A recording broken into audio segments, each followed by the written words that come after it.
கோடி ரிங்கிட் மதிப்பில் தாக்கல் செய்யப்பட்டது. மக்கள் வரவு செலவு திட்டம், அதிகரிக்கப்பட்டன சமூக நல முன்னெடுப்புகள்.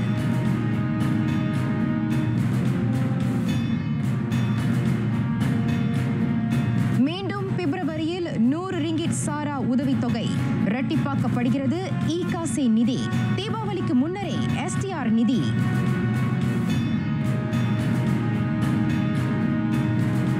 நீண்ட காலத்துக்கு பின் ஏற்றம் காண்கிறது சிகரெட் மதுபான விலை. கல்வி சுகாதார துறைகளுக்கு இவ்வாண்டும் அதிக ஒதுக்கீடு.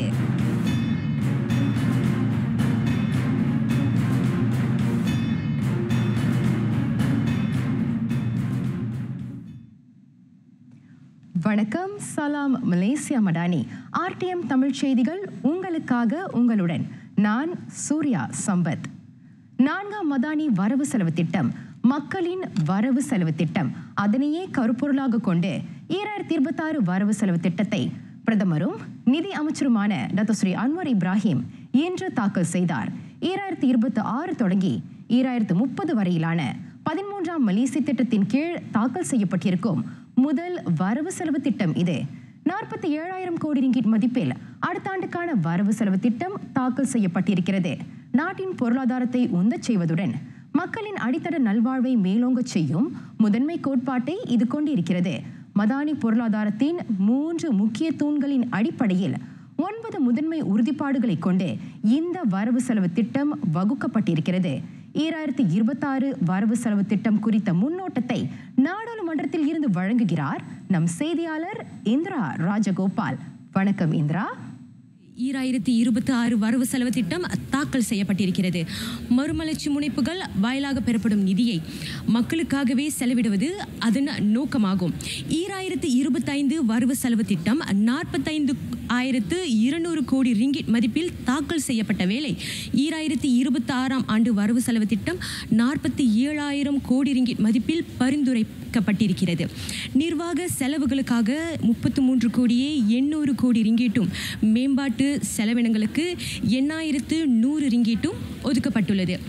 2025 உள்நாட்டு மொத்த உற்பத்தி வளர்ச்சி 4 விழுக்காடு தொடங்கி 4.8 விழுக்காடு வரை இருக்கும் என கணிக்கப்பட்டுள்ளது.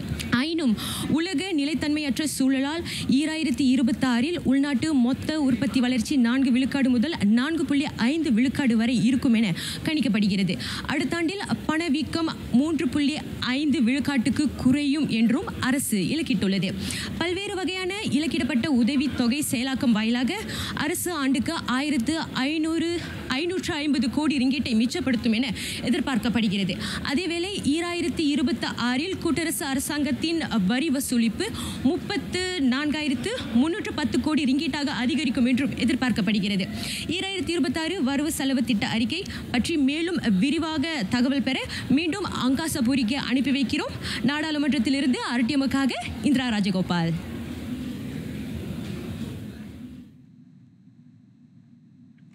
நன்றிங்க இந்திரா. 2025 தேசிய நாள் கொண்டாட்டத்தை ஒட்டி 18 வயது நிரம்பிய மலேசிய குடிமக்களுக்கு வழங்கப்பட்ட 100 ரிங்கிட் சாரா உதவி திட்டத்துக்கு பெரும் வரவேற்பு கிட்டியுள்ளது.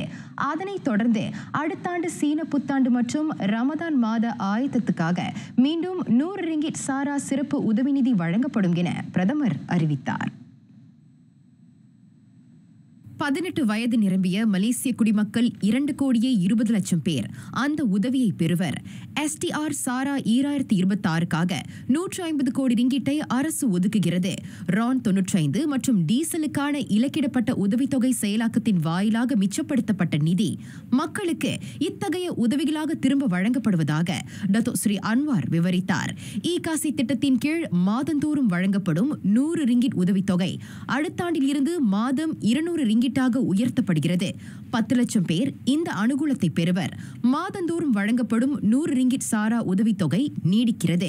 திருமணம் ஆகாதோருக்கு மாதம் 50 ரிங்கிட் வழங்கப்படும். நாட்டின் பல இன மக்களின் நலனை பேணுவதுடன் அவர்களின் பங்களிப்பை அங்கீகரிப்பது மடானி அரசாங்கத்தின் முதன்மை கோட்பாடாக விளங்குகிறது. அவ்வகையில் ஒவ்வொரு முறை வரவு செலவு திட்டத்தை தாக்கல் செய்யும் போது பல மொழிகளில் இருந்து பொன்மொழிகளை பயன்படுத்த பிரதமர் மறந்ததில்லை. இம்முறையும் திருக்குறள் அவரின் உரையில் இடம்பெற்றது. அத்துடன் முன்கூட்டியே தீபத் திருநாள் வாழ்த்தையும் டத்தோஸ்ரீ அன்வார் நாட்டிலுள்ள இந்திய சமூகத்துக்கு தெரிவித்துக் கொண்டார். சகோதரா சகோதரி, தீபாவளி நாள் வாழ்த்துக்கள்.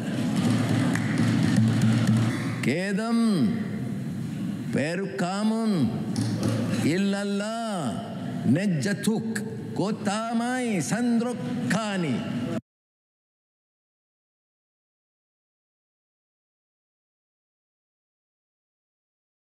இந்தியர்களுக்கான எஸ்டிஆர் மற்றும் சாரா நிதி உதவி 60 கோடி ரிங்கிட்டில் இருந்து 100 கோடி ரிங்கிட்டுக்கு உயர்வு காண்கிறது. மேலும் சமூகத்திற்கான அரசின் வீட்டு உத்தரவாத கடனுதவி தொகையும் அதிகரிக்கப்பட்டுள்ளது. 20 கோடி ரிங்கிட்டில் இருந்து 190 கோடி ரிங்கிட்டுக்கு அது ஏற்றம் காண்கிறது. மேலும் மித்ரா, தக்கூன், அமனா இக்தியார் மலேசியா ஆகிய முன்னெடுப்புகளின் வாயிலாக அவர்கள் 22 கோடி ரிங்கிட் அனுகூலங்கள் பெற உள்ளனர். இவ்வேளையில் தீபத் திருநாளை முன்னிட்டு நவம்பரில் திட்டமிடப்பட்டிருந்த இவ்வாண்டுக்கான 4ஆம் கட்ட எஸ்டிஆர் தொகை இம்மாதம் 18 தொடங்கி உரியோரிடம் சேர்க்கப்படும். 200 கோடி ரிங்கிட் நிதி உதவியை அது கொண்டுள்ளது. மேலும் தீபாவளி பண்டிகையை முன்னிட்டு 2 நாட்களுக்கு நாட்டின் முதன்மை நெடுஞ்சாலை கட்டணத்தை 50 விழுக்காட்டுக்கு குறைக்க அரசு இசைந்துள்ளது.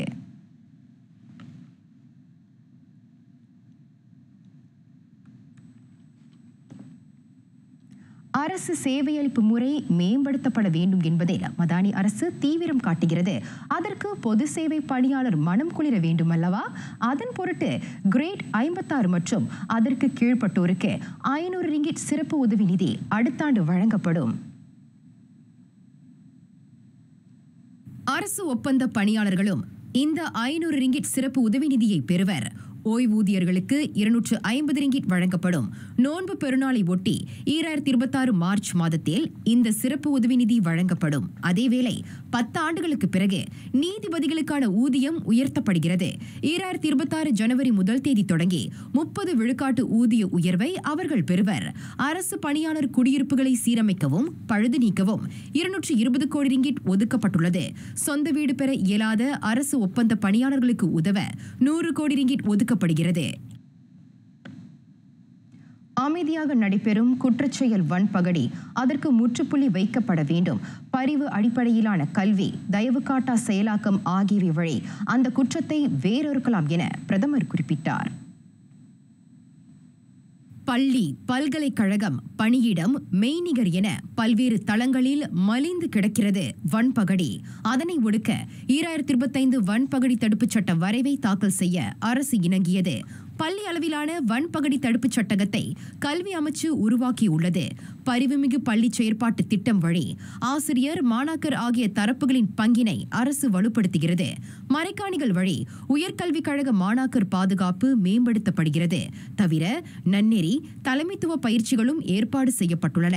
பள்ளி மாணாக்கர் இடையே இணைய விழிப்புணர்வை மேம்படுத்த பாதுகாப்பான இணைய இயக்கத்தை தொடர்பு அமைச்சு தோற்றுவித்துள்ளது. லாவான் பூலி எனும் முழக்கத்தை ரகான் மூடா முன்வைத்து வன்பகடி குறித்த விழிப்புணர்வை இளைஞரிடையே விதைக்கிறது. மக்கள் உடல் நலத்தில் அரசு தீவிர கவனம் செலுத்துகிறது. அவ்வகையில் ஒரு சிகரெட்டின் விலை 2 சென்ட் உயர்கிறது. மதுபானத்துக்கான கலால் வரியும் 10 விழுக்காடு அதிகரிக்கப்படுகிறது. அவற்றுக்கான புதிய விலை வரும் நவம்பர் 1 தேதி நடப்புக்கு வருகிறது. சுருட்டு வகைகளுக்கான விலை 1 கிலோ 40 ரிங்கிட் அதிகரிக்கப்படுகிறது. மின்னணு புகையிலை பொருள்களுக்கான விலையும் கிலோவுக்கு 20 ரிங்கிட் கூட்டப்படுகிறது. புகையிலை பொருள் மற்றும் மதுபானங்கள் வாயிலாக கிட்டப்படும் கூடுதல் வருமானம் சுகாதார அமைச்சின் நுரையீரல் பாதுகாப்பு முனைப்புக்கு வழங்கப்படும். அத்துடன் நீரிழிவு, இதய நோயாளிகளுக்கான சிகிச்சைக்கும் அந்த தொகை பயன்படுத்தப்படும் என பிரதமர் விவரித்தார். 2026 வரவு செலவு திட்டத்தில் சுகாதார அமைச்சுக்கு 4650 கோடி ரிங்கிட் வழங்கப்படுகிறது. இவ்வாண்டு ஒதுக்கப்பட்ட 4530 கோடி ரிங்கிட் ஒதுக்கீட்டை காட்டிலும் அது கூடுதலாகும். அடுத்த ஆண்டில் சுகாதாரத்துறையில் காணப்படும் 6 முக்கிய சிக்கல்களை தீர்க்க அரசு கடப்பாடு கொண்டிருப்பதை பிரதமர் சுட்டினார். முதலாவதாக பொது சுகாதார வசதிகள் தரம் உயர்த்தப்படும். அரசின் அனைத்து மருத்துவமனைகளும் கிளினிக்குகளும் 120 கோடி ரிங்கிட் ஒதுக்கீட்டில் பராமரிக்கப்படுவதோடு பழுது நீக்கப்படும். மாவட்ட மருத்துவமனைகளில் உள்ள வார்டுகள் 10 கோடி ரிங்கிட் செலவில் தரம் உயர்த்தப்படும்.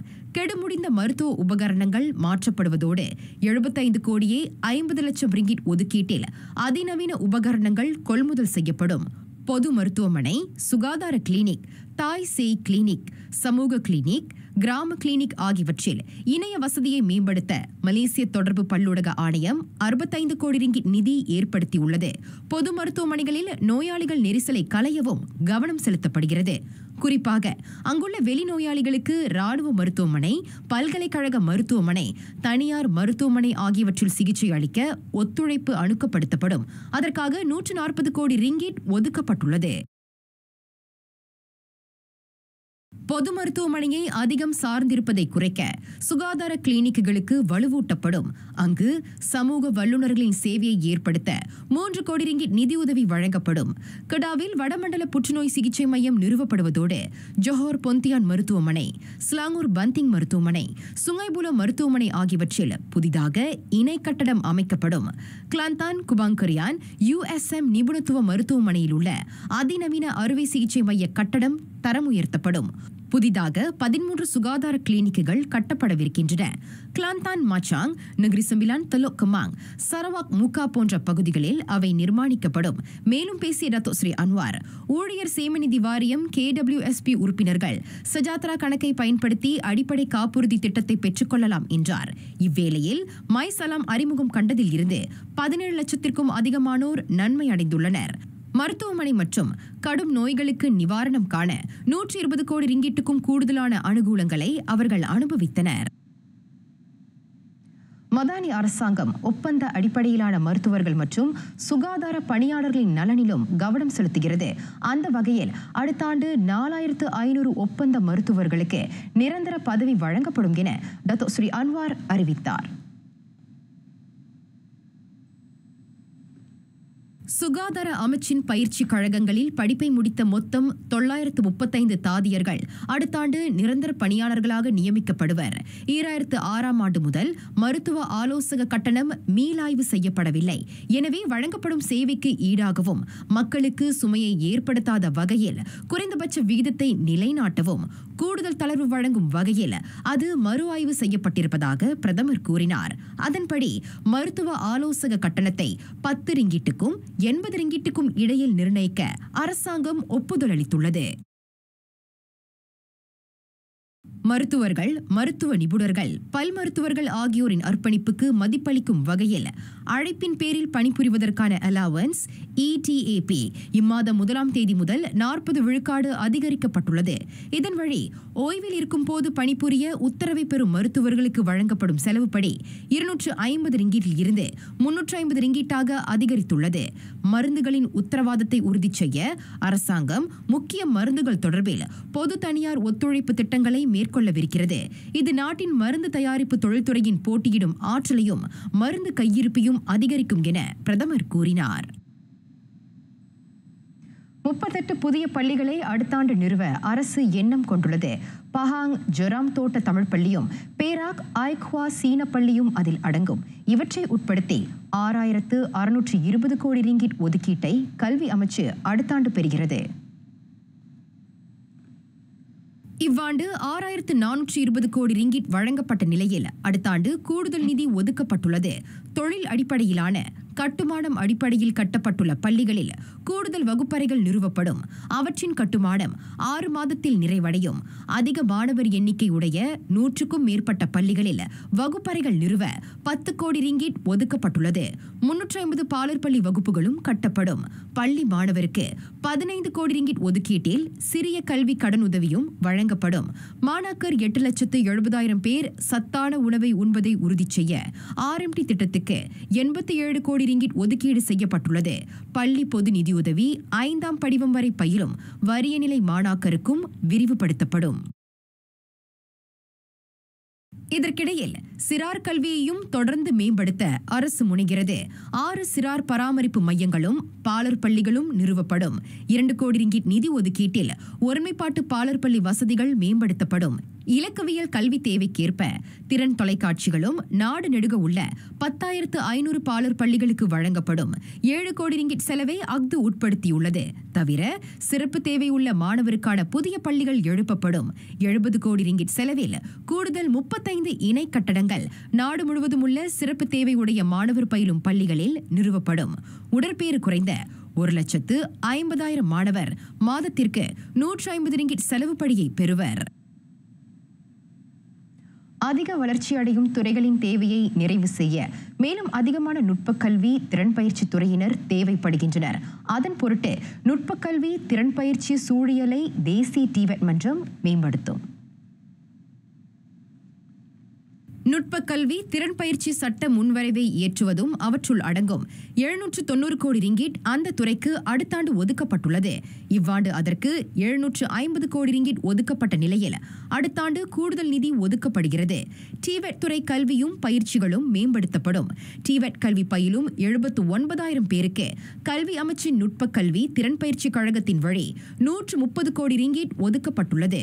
3 லட்சம் பேருக்கு பயிற்சிகளை வழங்க HRD காப் நிறுவனத்துக்கு 300 கோடி ரிங்கிட் ஒதுக்கப்பட்டுள்ளது. PTPK, கியாட் மாரா முதலிய நிறுவனங்களுக்கும் டிவெட் துறையை ஊக்குவிக்க அடுத்த ஆண்டு நிதி ஒதுக்கப்படுகிறது. 2030 வாக்கில் செயற்கை நுண்ணறிவு நாடாக உருமாறும் இலக்கிற்கு ஏற்ப AI துறைக்கு முதன்மை அளிக்கப்படும். அந்த நுட்பம்சார் ஆய்வு, மேம்பாடு, விளம்பரம், தயாரிப்பு ஆற்றல் ஆகியவை மேம்படுத்தப்படும். அமைச்சு கடந்த அந்த நடவடிக்கைகளுக்கு 590 கோடி ரிங்கிட் ஒதுக்கப்பட்டுள்ளது. செயற்கை நுண்ணறிவு, இணைய பாதுகாப்பு ஆகியவை குறித்த பயிற்சிகள் வழங்கும் குறு சிறு நடுத்தர தொழில்துறைகளுக்கு 50 விழுக்காட்டு கூடுதல் வரி விலக்கு அளிக்கப்படும். மக்களுக்கான போக்குவரத்து வசதிகளை மேம்படுத்துவதில் 2026 வரவு செலவு திட்டம் கூடுதல் கவனம் செலுத்துகிறது. நிறுத்தங்களில் நின்று செல்லும் பேருந்து சேவையை மேம்படுத்த 20 கோடி ரிங்கிட் வழங்கப்பட்டுள்ளது. அவற்றுக்கான வழித்தடங்களை அதிகரித்தல், ஜோஹர் பாருவில் RTS சேவைக்கான பேருந்துகளை அதிகரித்தல் உள்ளிட்ட திட்டங்களுக்கு அந்த நிதி உபயோகிக்கப்படும். உடற்பேறு குறைந்தோர் பள்ளி மாணாக்கருக்கு வழங்கப்படும் மை ரெயில் லைஃப் இலவச போக்குவரத்து அட்டை பயன்பாடு 6 வயதுக்கு குறைந்த சிறாருக்கும் விரிவுபடுத்தப்படும். கடந்த ஆகஸ்டில் ஜோஹர் க்ளூவாங் வரை நீட்டிக்கப்பட்ட ETS ரயில் சேவை இவ்வாண்டு இறுதிக்குள் ஜோஹர் பாரு சென்ட்ரல் வரையிலும் நீளும். LRT 3 இலகு ரயில் சேவை கட்டுமான திட்டம் இவ்வாண்டு இறுதிக்குள் நிறைவடையும் வேளை நாளொன்றுக்கு ஒவ்வொரு தடத்திலும் 6,200 பயணிகள் அதனை பயன்படுத்துவர். கிளானாஜயா LRT ரயில் தடத்திற்கான இலகு ரயில் சேவைகளை துரிதப்படுத்த பழைய ரயில் பெட்டிகளுக்கு பதிலாக 26 புதிய ரயில் பெட்டிகள் மாற்றப்பட உள்ளன. அதற்காக 100 கோடி ரிங்கிட்டை பிரசரணா நிறுவனம் செலவிட்டது. பினாங்கில் மேற்கொள்ளப்படவிருக்கும் முத்தியாரா LRT இலகு ரயில் கட்டுமானமும் அடுத்த ஆண்டு தொடங்கவிருக்கிறது. கிளாந்தான் கோத்தாபாருவையும் ஸ்லாங்கூர் கோம்பாக்கையும் இணைக்கும் ECRL முதல்கட்ட சேவை அடுத்த ஆண்டு இறுதியில் தொடங்கும். பொது போக்குவரத்து துறையில் பசுமை போக்குவரத்துகளை உந்தச் செய்ய 2030 ஆண்டுக்குள் கட்டம் கட்டமாக 1,450 மின் பேருந்து சேவைகளும் 300 மின் வேன் சேவைகளும் அறிமுகப்படுத்தப்பட உள்ளன. மேலும் விபத்துகள் அதிகம் நேரும் ஆபத்துள்ள பகுதிகளில் 3000 LED சாலை விளக்குகளை மலேசிய நெடுஞ்சாலை வாரியம் பொருத்த உள்ளது. கடா லங்காவிலும் லபுவானிலும் நடப்பில் இருக்கும் வாகன வரி விலக்கை ஆடம்பர வாகன உரிமையாளர்கள் நீண்ட காலமாக தங்களுக்கு சாதகமாக பயன்படுத்துகின்றனர். அத்தகைய முறைகேட்டை களைய அவ்விரு பகுதிகளில் கடைபிடிக்கப்படும் வாகன வரி விலக்கை அரசு கட்டுப்படுத்தும். அடுத்த ஆண்டு ஜனவரி 1 தேதி தொடக்கம் 3 லட்சம் ரிங்கிட் மதிப்புக்கு மேல் போகாத வாகனங்களை வாங்குவோர் மட்டுமே அந்த சலுகையை பெற இயலும். அத்துடன் அரச மலேசிய சுங்கத்துறை பாதுகாப்பு அம்சங்கள் மேம்படுத்தப்பட்ட இலக்கவியல் முறையிலான முத்திரை வரியை அறிமுகம் செய்ய உள்ளது. கள்ள நடவடிக்கைகளை ஒடுக்குவதுடன் நாட்டின் நுழைவாயில்களில் முறைகேடுகளை ஒழிக்க அந்த முன்னெடுப்பு உதவும். 2026 தொடக்கம் மின்னியல் இன்வாய்ஸ் முழுமையாக செயலாக்கம் காணும். வரி தவறாது செலுத்தப்படுவதை உறுதி செய்ய முத்திரை வரியை சுயமாக மதிப்பீடு செய்யும் முறை ஊக்குவிக்கப்படும். கூடுதலாக செலுத்தப்பட்ட வரி தொகை திரும்ப உரியவரிடம் வழங்கும் அணுகுமுறையும் விரைவுபடுத்தப்படும். 2026 வரவு செலவு திட்டத்தில் வேளாண் உணவு உத்தரவாத அமைச்சின் நலனும் கருத்தில் கொள்ளப்பட்டுள்ளது. அவற்றுக்கு முழு ஆதரவு வழங்க மதானி அரசு கடப்பாடு கொண்டுள்ளது. அவ்வகையில் சேதமடைந்த நெல் வயல்களை புதுப்பிப்பதோடு நவீன தொழில்நுட்பங்களை பயன்படுத்த இவ்வாண்டு 10 கோடி ரிங்கிட் ஒதுக்கப்பட்டது. அந்த துறையை வலுப்படுத்த அடுத்த ஆண்டு கூடுதலாக 30 கோடி ரிங்கிட் ஒதுக்கப்பட உள்ளது. மக்காச்சோள சாகுபடி, நீர் வேளாண் துறை திட்டங்கள் ஆகியவற்றுடன் சபா சரவாக்கில் உள்ள நெல் வயல்களை மேம்படுத்த அந்த தொகை பயன்படுத்தப்படும். வரலாற்றிலேயே வேளாண் துறைக்கு அதிகமான ஒதுக்கீடு செய்யப்பட்டுள்ளது. இதுவே முதன்முறை. அரிசி விலை, உரம், வேளாண் துறை உற்பத்தி போன்ற பல்வேறு இலக்கிடப்பட்ட உதவித்தொகைகளுக்காக 2620 கோடி ரிங்கிட் ஒதுக்கீடு செய்யப்படும். பூச்சிக்கொல்லி அறுவடைக்கான உதவித்தொகையும் 160 ரிங்கிட்டில் இருந்து 300 ரிங்கிட்டாக உயர்த்தப்பட்டுள்ளது. ஒவ்வொரு பருவத்திற்கும் அறுவடைக்காக 50 ரிங்கிட் உதவித்தொகையும் வழங்கப்படும் என அரசாங்கம் அறிவித்துள்ளது. ஹெக்டருக்கு 3790 ரிங்கிட்டில் இருந்து 4300 ரிங்கிட் வரைக்குமான நிதியுதவியை விவசாயிகள் பெறுவர் என கணிக்கிடப்பட்டுள்ளது. மீனவர்களுக்கு ஒவ்வொரு மாதமும் 300 ரிங்கிட் உதவித்தொகை வழங்கப்படும். அதற்காக 16 கோடி ரிங்கிட் ஒதுக்கப்பட்டுள்ள வேளை இலக்கிடப்பட்ட டீசல் விலை லிட்டருக்கு 1 ரிங்கிட் 65 சென்னுக்கு தொடர்ந்து நிலைநிறுத்தப்படும் என பிரதமர் தெரிவித்தார். செயல்பாடு முற்றிலும் இன்றி படுத்த படுக்கையாக உள்ள உடற்குறையுடையோர், வேலை செய்ய இயலாத உடல் ஊனமுற்றோர் ஆகியோரின் நலனுக்காக 140 கோடி ரிங்கிட் ஒதுக்கப்பட்டுள்ளது. உடற்குறையுடைய பணியாளர்களுக்கான செலவு படியும் அதில் அடங்கும். மதியிறுக்க குறைபாடு கொண்டோருக்கான சேவை மையம் தீபகற்பத்தில் இவ்வாண்டு நிறுவப்பட்டது. அதன் சேவை லப்வான், சபா சரவாக் ஆகியவற்றுக்கும் விரிவுபடுத்தப்படும். சக்கர நாற்காலியில் இருக்கும் உடற்பேறு குறைந்தோருக்கு என 100 வேன்களை உட்படுத்திய சிறப்பு போக்குவரத்து சேவையை பிரசாரணா நிறுவனம் ஏற்பாடு செய்ய உள்ளது. 18 வயதிற்கு உட்பட்ட உடற்பேறு குறைந்தோருக்கான ஆரம்ப பரிசோதனைகள், சிகிச்சைகள் மற்றும் மறுவாழ்வு திட்டங்களுக்கு 10,000 ரிங்கிட் வரை வருமான வரி விலக்களிக்க அரசு பரிந்துரைத்துள்ளது. அடுத்த ஆண்டு தொடங்கி இளைஞர்கள் வயது வரம்பு 15 இருந்து 30 வரைக்கும் நிர்ணயிக்கப்படுகிறது. நாட்டின் முன்னேற்றத்தில் அவர்களின் பங்களிப்பும் நேர்த்தியாக அதே வேளையில் பயனுள்ளதாக இருப்பதை அந்த முன்னெடுப்பு உறுதி செய்யும். இளைஞர்களின் சுய ஆற்றலை மேம்படுத்துவதோடு அவர்கள் தேசப்பற்றுடனும் தன்னார்வத்துடனும் இயங்க அடுத்த ஆண்டுக்கான PLKN தேசிய சேவை பயிற்சி திட்டம் நிறைவேற்றப்படவிருக்கிறது. 2027 முழுமையாக செயலாக்கம் காணவிருக்கும் அந்த திட்டத்திற்காக 25 கோடி ரிங்கிட் ஒதுக்கப்படுகிறது. உயர்கல்வி கூடங்களில் PLKN முன்னோடி திட்டமாக தொடங்கவிருப்பதாகவும் டத்தோ ஸ்ரீ அன்வார் குறிப்பிட்டார். பட்டம் பெறாத இளைஞர்கள் பயிற்சியுடன் கூடிய வேலை பார்ப்பதற்கு K-Youth திட்டத்திற்கு கசானா 20 கோடி ரிங்கிட் நிதியுதவியை ஏற்படுத்தியிருக்கிறது. அதன் மூலம் 11,000 பேர் பயனடைவர் என கணிக்கப்படுகிறது. குறைக்கடத்தி, இயந்திரவியல், இலக்கவியல், தொழில்நுட்பம் ஆகிய வியூக துறைகளில் அவர்களுக்கு பயிற்சியுடன் கூடிய வேலைவாய்ப்பு நல்கப்படுகிறது. ரக்கான்முடா திட்டத்தில் புத்துயிர் அளிக்கப்படுவதாக டத்தோ ஸ்ரீ அன்வார் கூறினார். அவர்கள் பொழுதை பயனுள்ள வழிகளில் கழிக்கும் அதே வேளையில் சமூக சீர்கேடுகளில் இருந்து காக்கக்கூடிய கேடயமாக அந்த முன்னெடுப்பு விளங்கும். 4 கோடி ரிங்கிட் அதற்காக ஒதுக்கப்பட்டுள்ள நிலையில் கல்வியை பாதியில் கைவிட்ட அதே வேளையில் வேலை சந்தைக்குள் நுழையாத கிராமத்தில் உள்ள இளைஞர்களை நல்வழிப்படுத்த பயன்படுத்தப்படும். இளைஞர்கள் வர்த்தகத்தில் கால் பதிக்கவும் அரசு ஊக்குவிக்கிறது. 30 வயதுக்கும் கீழ்ப்பட்ட இளம் தொழில் முனைவோருக்கென BSN பொருளகம் 15 கோடி ரிங்கிட் கடனுதவி வழங்குகிறது. மேலும் விநியோக சேவையில் ஈடுபட்டுள்ள வசதி குறைந்த இளைஞர்களை ஆதரிக்க B2 மோட்டார் சைக்கிள் உரிமம் பெறுவதற்கான கட்டணங்களை அரசாங்கம் தொடர்ந்து ஏற்றுக்கொள்ளும். நாடு முழுவதும் பதிவு செய்யப்பட்ட முஸ்லிம் அல்லாதோர் வழிபாட்டு தலங்களை பராமரிக்க 2026 வரவு செலவு திட்டத்தில் 5 கோடி ரிங்கிட் ஒதுக்கீடு செய்யப்பட்டுள்ளதாக டத்தோ ஸ்ரீ அன்வார் குறிப்பிட்டார். 50 கோடி ரிங்கிட் வரையில் முதல் வீடுகளை வாங்குவோருக்கு முழுமையான முத்திரை வரி விலக்கு அளிக்கப்படும். 2027 டிசம்பர் 31ஆம் நாள் வரை அந்த சலுகையை வழங்க மதானி அரசு முடிவு செய்துள்ளது. மலேசியாவில் வீடுகளை வாங்கும் நிரந்தர குடியுரிமையற்றவர்களுக்கும் வெளிநாட்டு நிறுவனங்களுக்கும் முத்திரை வரி 4 விழுக்காட்டில் இருந்து 8 விழுக்காட்டுக்கு அதிகரிக்கப்படுகிறது. அடுத்த ஆண்டு உள்நாட்டு தொழில் முனைவர்களின் நன்மைக்காக மொத்த கடனுதவி வசதிகளும் அரசாங்க உத்தரவாத தொகையும் 5,000 கோடி ரிங்கிட்டாக அதிகரிக்கப்படுகிறது. BSN தொக்கூன் போன்றவற்றின் கீழ் சுமார் 250 கோடி ரிங்கிட் குறு கடனுதவிக்காக ஒதுக்கப்படுகிறது. சிறு நடுத்தர தொழில் நிறுவனங்களுக்காக SGPP நிறுவனத்தின் கீழ் ஒதுக்கப்படும் அரசாங்க உத்தரவாத தொகை 3000 கோடி ரிங்கிட்டாக அதிகரிக்கப்பட்டுள்ளது. இது குறு தொழில் முனைவர்களுக்கும் விரிவாக்கம் செய்யப்படுகிறது.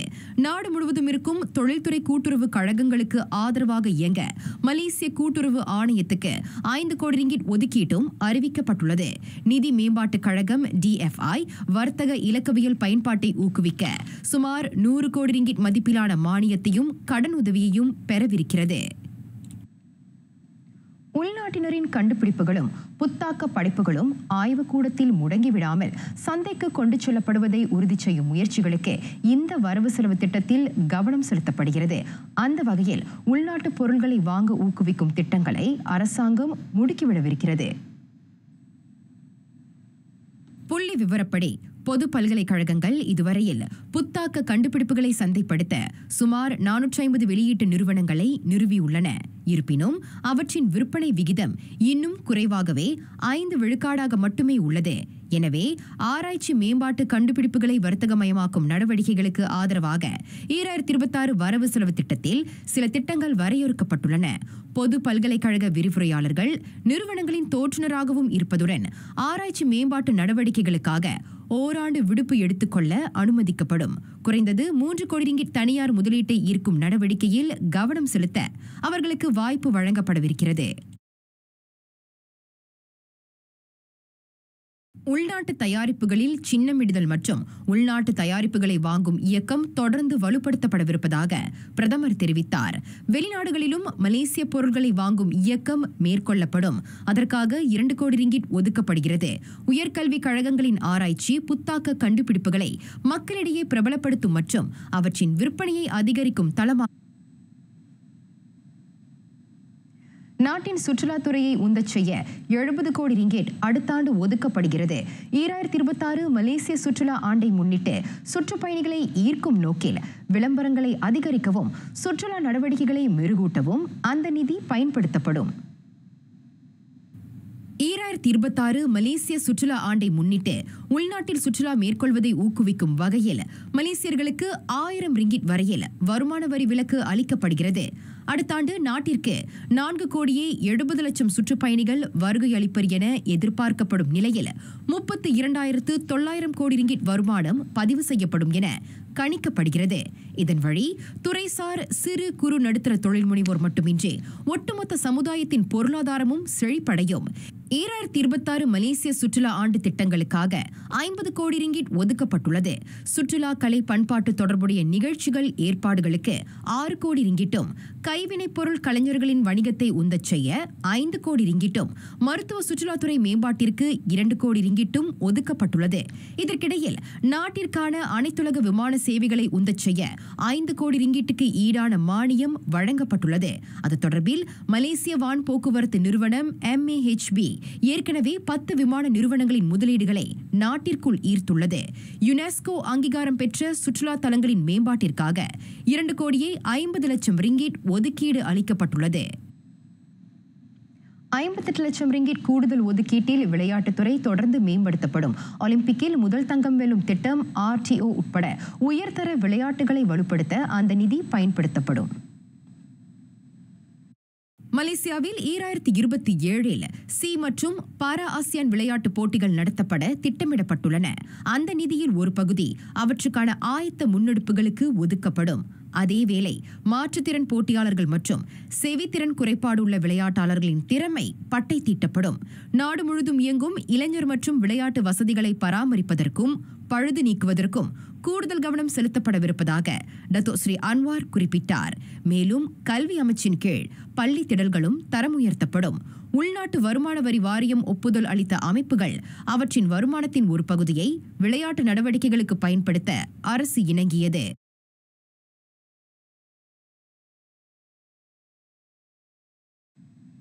நிறைவடைகின்றன RTM தமிழ் செய்திகள். எங்களோடு இணைந்ததற்கு நன்றி.